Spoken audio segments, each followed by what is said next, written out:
Hola, ¿qué tal amigos, compañeros, alumnos de Escritor Internacional? Bienvenidos a este video. Mi nombre es Ludwig Hense.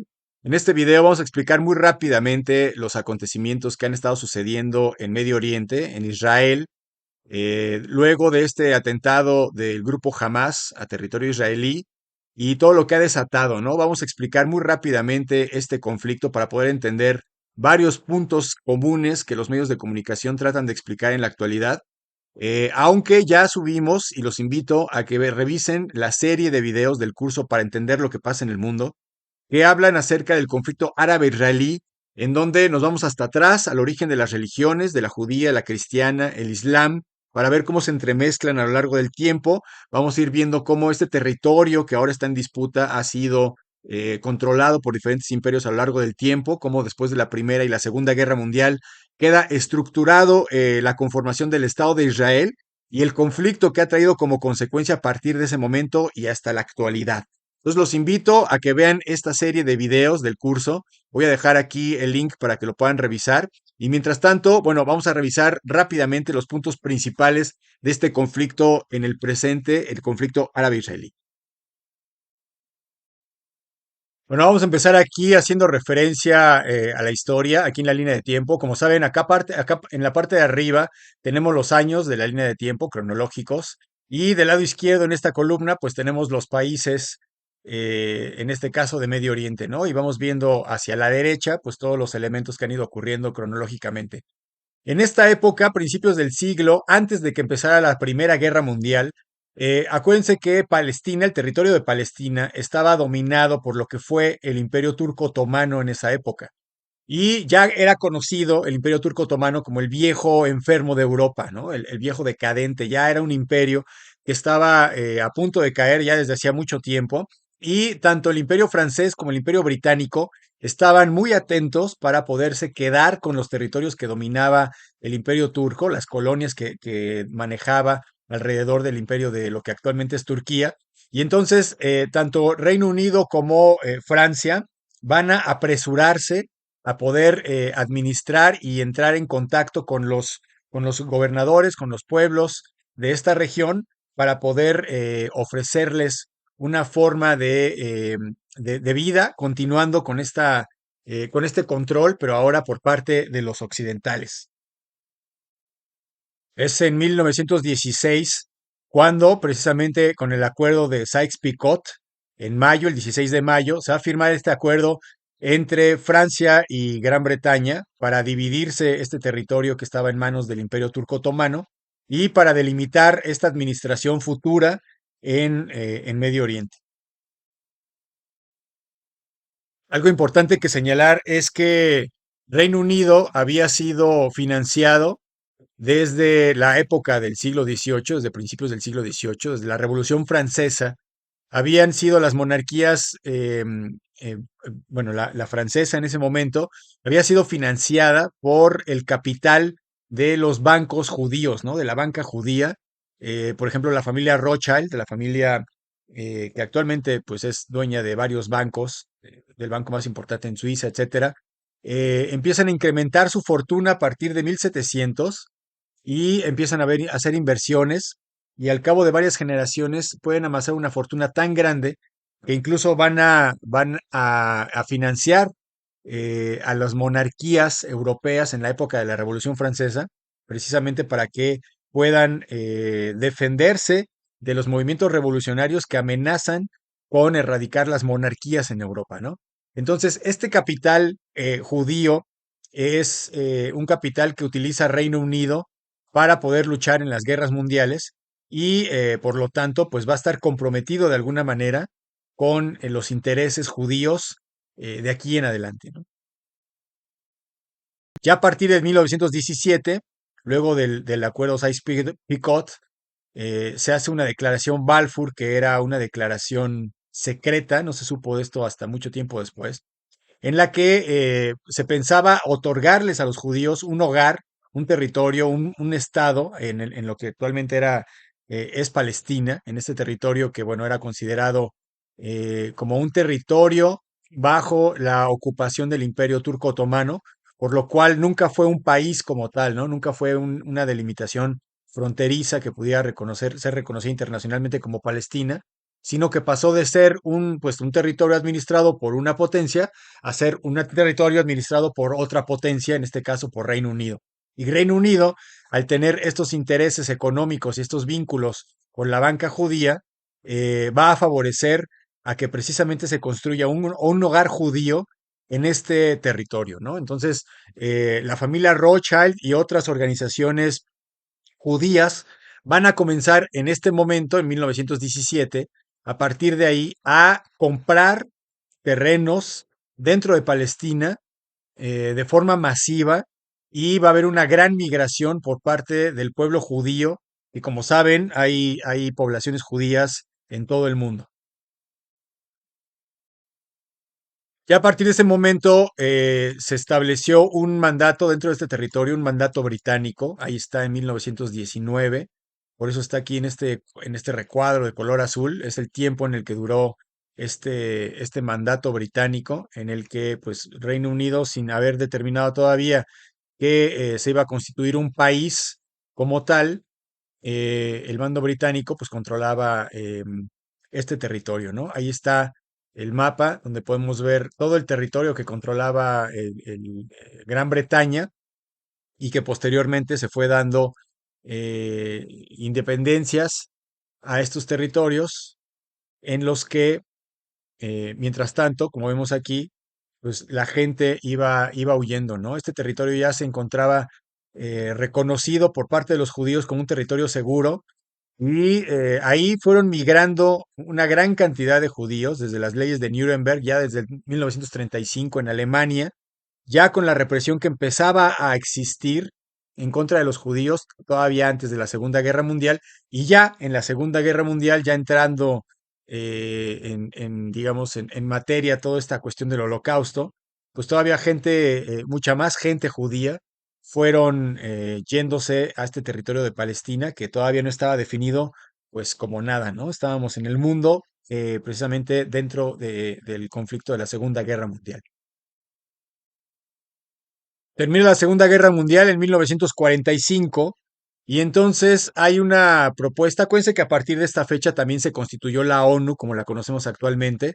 Antes era la Sociedad de Naciones y a partir del 45 pues ya se estructura la Organización de Naciones Unidas y hay una propuesta por parte de esta organización en la que se partiría Palestina, el territorio de Palestina, en dos países, ¿no? Para la constitución de dos países, Israel y Palestina, cosa que no estuvieron de acuerdo los árabes en respetar o en reconocer un país judío, ¿no? En Israel.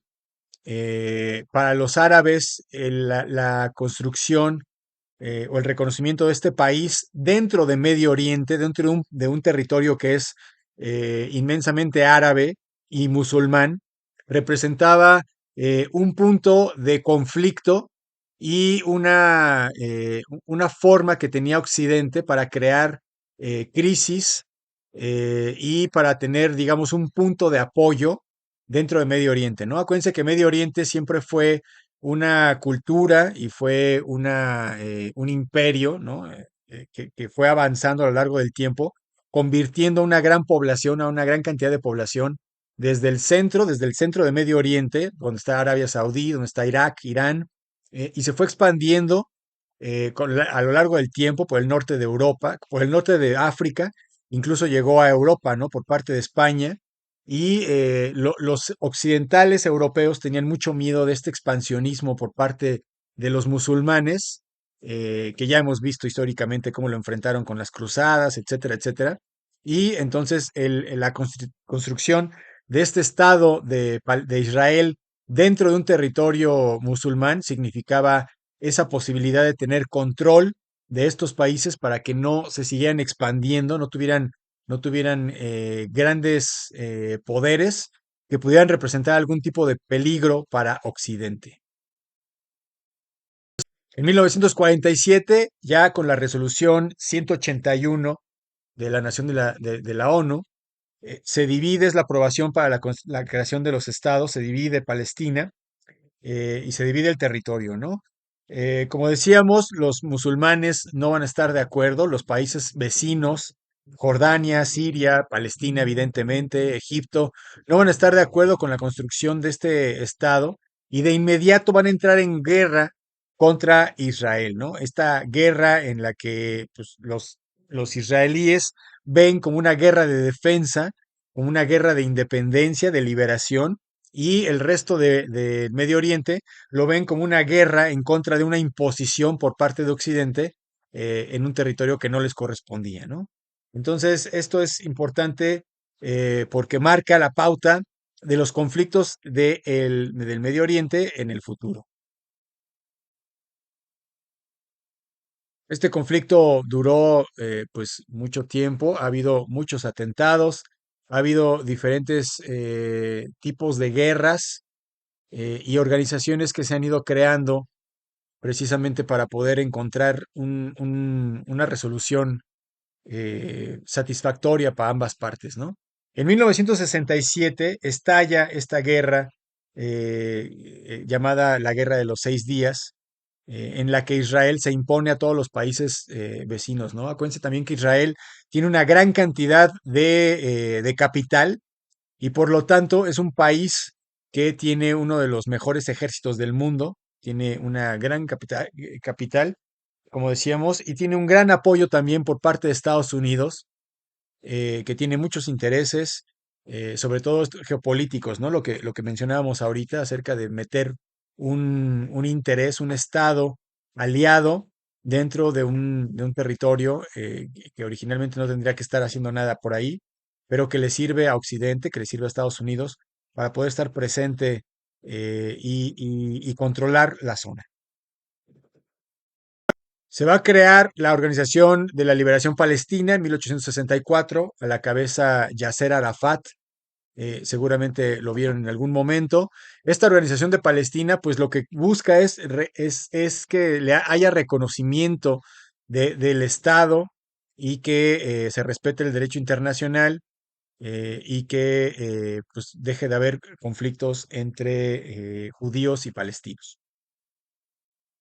Se ha llegado a varios acuerdos a lo largo del tiempo con Israel para poder, en un principio, pues ni siquiera lo reconocían como país y posteriormente, pues va a estar siendo reconocido poco a poco, va a empezar a desarrollar relaciones con algunos de sus vecinos y bueno, a lo largo del tiempo, de cualquier manera, Israel y el gobierno de Israel se ha ido expandiendo. Hemos visto los diferentes mapas de cómo ha ido expandiendo su territorio por partes que no le correspondían, ya que eran partes que eran consideradas de territorio palestino. Y esto ha provocado precisamente la ira de los palestinos y el desarrollo o la creación de este grupo que ahora está en conflicto, el grupo Hamas, que se crea en 1987 en la intifada, en la primera intifada, que fue una intifada es la lucha en contra del abuso por parte de Israel, en contra de la población palestina, ¿no? Los palestinos no tienen ejército, no tienen tanques, no tienen agentes militares, cosa que Israel sí, e Israel ha ido imponiendo su voluntad dentro de estos territorios, el territorio palestino, lo que ha provocado pues la ira de los palestinos y como decíamos, ¿no? La primera intifada, que fue este enfrentamiento, es muy famoso ver las fotografías de los jóvenes, de los niños lanzando piedras a los tanques, ¿no? A los tanques israelíes, los niños palestinos lanzando piedras a los tanques israelíes, que finalmente es muy simbólico, ¿no? Porque no resuelve nada, pero demuestra, trata de llamar la atención de este conflicto y de este abuso que han sufrido los palestinos a lo largo del tiempo. Ha habido, como decíamos, a lo largo del tiempo varios conflictos que han ido aumentando y han ido enfriándose a lo largo del tiempo. En 1993 se firma un acuerdo, el Acuerdo de Oslo, que es un acuerdo entre los dirigentes de Israel y de Palestina para poder encontrarle un fin a esta guerra y respetarse mutuamente, reconociendo los territorios tanto de Palestina como de Israel y acercándose para que se puedan reconocer estos territorios, ¿no? Estos acuerdos de Oslo es un impasse para un grupo, para el grupo Hamas, como decíamos, estamos acá arriba. Aquí tenemos los grupos de Medio Oriente, las organizaciones principales de Medio Oriente del lado izquierdo. Y aquí tenemos a Hamas, que en 1993 está totalmente en contra de los acuerdos de Oslo, porque, como sabrán, Hamas es un grupo de extrema de extrema derecha, digámoslo así, lo que busca es la erradicación total de Israel como país y la muerte de los judíos, y quiere establecer un Estado islámico dentro del territorio de Palestina, ¿no? Esto es muy radical, ¿no? Y es incluso considerado una organización terrorista por varios países, sobre todo por países occidentales, por Estados Unidos, Reino Unido, Francia, quienes los consideran terroristas por varios atentados que han cometido, atentados suicidas a lo largo del tiempo, ¿no? Para ellos no cabía la posibilidad de que se acercaran, como el resto de los palestinos, que se acercaran a los israelíes para buscar ningún tipo de acuerdo, ¿no? En principio, jamás, pues no acepta a los israelíes y por lo tanto, pues mucho menos va a aceptar cualquier tipo de acercamiento con ellos. La situación del conflicto de árabe-israelí se ha ido complicando a lo largo del tiempo. En el año 2000 hubo una segunda intifada debido evidentemente a abusos del ejército israelí y de la expansión que no ha cesado, ¿no? El ejército israelí se avanza, destruye las casas de los palestinos y construye nuevas habitaciones para que vivan los judíos y les permite, les da muchas facilidades a los judíos para que puedan vivir en esas casas, en esos territorios, mientras va empujando a la población palestina, los va marginando, no les va permitiendo el tránsito, el libre tránsito, los hostiga constantemente, y esto es uno de los elementos que ha forzado o que ha provocado la radicalización del grupo Hamas, por ejemplo, de los atentados de Hamas en contra de los israelíes. Esta situación va a ser todavía mucho más complicada cuando en el año 2006 el grupo Hamas se vuelve político y entonces gana las elecciones parlamentarias dentro de Gaza y se hace con el control de Gaza, ¿no? La franja de Gaza está poblada principalmente por refugiados palestinos que desde el principio del origen del conflicto, después de la Segunda Guerra Mundial, se han tenido que mover, los han, más bien los han empujado, los han movido de su territorio, los israelíes, y han vivido ahí en la franja de Gaza.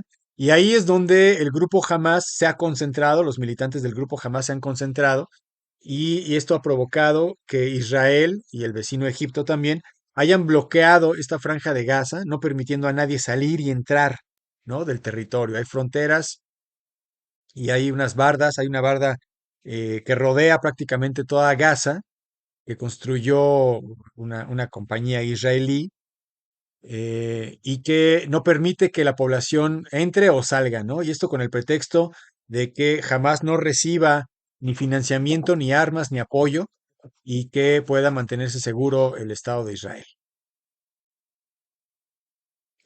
La gente y los civiles son quienes sufren estas consecuencias porque finalmente no solamente hay militantes de Hamas en este territorio, sino como decíamos, pues una gran cantidad de refugiados palestinos, ¿no? 2 millones de personas se estima que viven en este territorio de la Franja de Gaza y bueno, ha estado bloqueada, como decíamos, desde el año 2007, desde el año que se radicalizó este conflicto, en el sentido de que Hamas lanza bombardeos a Israel e Israel responde de la misma manera, atosigando cada vez más a la población palestina. Ha habido algunos avances para el reconocimiento de Palestina. Las Naciones Unidas en el año 2012 reconocieron a Palestina como un miembro observador. Y bueno, ha habido algunos avances en este sentido, pero Israel ha violado el derecho internacional de reconocimiento de estos pueblos, ha ampliado los territorios que tiene, a los que ha tenido control y no ha habido una respuesta de la comunidad internacional ante esta reconocida ocupación por parte de Israel a territorio de Palestina. Bueno, y volviendo al presente, en el año 2023, aquí tenemos la línea de tiempo, hemos visto cómo en este año pues ha habido avance por parte de los israelíes en territorio palestino. Se han ido construyendo colonias ilegales, a lo que la ONU pues, ha condenado. Ha habido algunas llamadas de atención a nivel internacional, pero realmente pues, no ha habido ninguna resultado, ¿no? Real. El pueblo palestino ha seguido viviendo estas detenciones arbitrarias por parte de los judíos, por parte del ejército judío, que revisa a los palestinos, los detiene, les hace inspecciones, etcétera. Y bueno, esto es uno de las causas que ha provocado esta llamada de atención masiva de parte del grupo Hamas, que ha lanzado estos misiles apenas la semana pasada, ¿no? Una de las cosas importantes que llaman la atención es que Israel había desarrollado el llamado domo de hierro, que es un sistema de rastreo de misiles que detecta los misiles en el aire y los destruye antes de que puedan llegar a sus objetivos, ¿no? Y esto con el capacidad económica, con el capital de Israel, pues era una tecnología de punta que presumían y que de hecho ya se había probado varias veces, como si efectivamente bloqueaba los lanzamientos de misiles de Gaza hacia Israel. Y en esta ocasión falló, ¿no? Entonces hay muchas especulaciones acerca de lo que pudo haber sucedido ahí, por qué pudieron el grupo Hamas realmente haber logrado este ataque. Y bueno, decimos que hay muchas especulaciones. Vamos a mencionar una que tiene mucho que ver con la guerra actual, con la que se mantuvo. Los medios de comunicación la dejaron en segundo plano en estas semanas, que es la guerra de Rusia y Ucrania. Y esto es porque al haber un frente de guerra, o bueno, mal llamada guerra, porque Israel realmente no está enfrentando un ejército, ¿no? Sino que está enfrentando a un grupo de personas, bueno, un grupo político, y no es un ejército de otro país. O sea, Palestina no está reconocido como país y mucho menos tiene ejército. Pero bueno, en los medios de comunicación han volteado hacia acá y Estados Unidos ha reiterado el apoyo que tiene con Israel. Ha enviado incluso un buque, un buque de guerra que está ahí en el mar Mediterráneo para mandar la señal a los demás países de que no interfieran, ¿no? De alguna manera es disuatoria esta, el enviar este buque de guerra, y esto provoca que pues el apoyo que se estaba dando a Ucrania pueda verse mermado, ¿no? Con este nuevo frente en este otro lado del mundo. Y esto puede beneficiar a Rusia en el sentido de que, pues, si se detiene el apoyo por parte de Europa y por parte de Estados Unidos a Ucrania, Ucrania sería fácilmente vencible, ¿no? Por parte del ejército ruso. Y es por eso que también se especula que Rusia, Vladimir Putin, quien tiene relación directa con algunos miembros de Hamas, y que además, como sabemos, pues tiene relaciones con Irán. Irán es un país que apoya también a Hamas. eh, y bueno, esto pudo haber sido una estrategia, o finalmente se puede manejar así, como una estrategia que pueda permitir un balance favorable para Rusia en esta guerra de Rusia y Ucrania, ¿no? Es uno de las cuestiones de las que se está contando. Y bueno, así este resumen muy, muy rápido. Si tienen preguntas, hay muchas cosas de las que hablar, hay muchas cosas que hacer señalamientos, muchos puntos y muchos actores que pueden intervenir y que pueden explicar mucho mejor este evento. Si tienen preguntas, si tienen comentarios, si tienen algo que aportar, los invito a que lo hagan en los comentarios de este video y en todas las redes sociales de Escritor Internacional. Por lo pronto les agradezco mucho la atención prestada a este video. Mi nombre es Ludwig Gense y ya saben, nos veremos en el futuro.